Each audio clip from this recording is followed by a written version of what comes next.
तो पिला माने स्वागत करुछि हमर यूट्यूब चैनल ज्ञानी 7 स्टडी की। तो पिला माने बहुत दिन अपेक्षा करी फाइनली सीएचएससी पक्षरु परीक्षा तारीखटा घोषणा होई गला। तो किसी पिला केउ तारीख केउ परीक्षा हेबो ताहा जानि सारिलेनी, किसी पिला जानि नाहंती।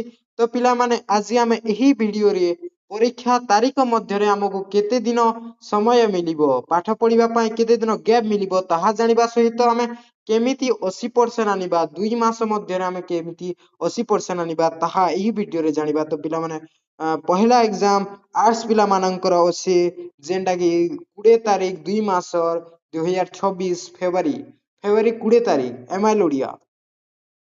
तो पिला माने जस्ट देखमा में परीक्षा तारीख मध्य रे हमकु पाठ पढिबा पई केते दिन समय मिलिबो ताहा जानिबा। तो एग्जांपल हिसाब रे धरि निया जाऊ गोटे छात्र रो 6टा सब्जेक्ट अछि MIL English history political science education optional area. तो सही पिला के एग्जाम तारीख मध्य रे केते दिन समय मिलिबो पाठ पढिबा पई ताहा जानिबा। तो फर्स्ट एग्जाम एमआईएल अछि फेब्रुआरी 20 तारीख एमआईएल एग्जाम, देन फेब्रुआरी 26 तारीख इंग्लिश एग्जाम अछि। तो सही पिला के इंग्लिश पाठ पढिबा पई 5 रु 6 दिन समय मिलिबो।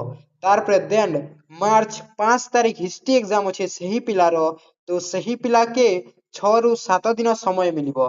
देन मार्च 9 तारीख पॉलिटिकल साइंस एग्जाम अछि। तो सही पिला के 3 रु 4 दिन समय मिलिबो। देन मार्च 12 तारीख एजुकेशन एग्जाम अछि सही पिलार। तो सही पिला के 2 रु 3 दिन समय मिलिबो पाठ पढिबा पई। देन मार्च 17 तारीख ऑप्शनल ओडिया एग्जाम अछि। तो सही पिला के 4 रु 5 दिन ऑप्शनल ओडिया पाठ पढिबा पई समय मिलिबो। तो एही परि भाबरे एग्जाम तारीख मध्य रे पिला मानंकु पाठ पढिबा पई रिविजन करिबा पई विभिन्न गैप माने रहिसी।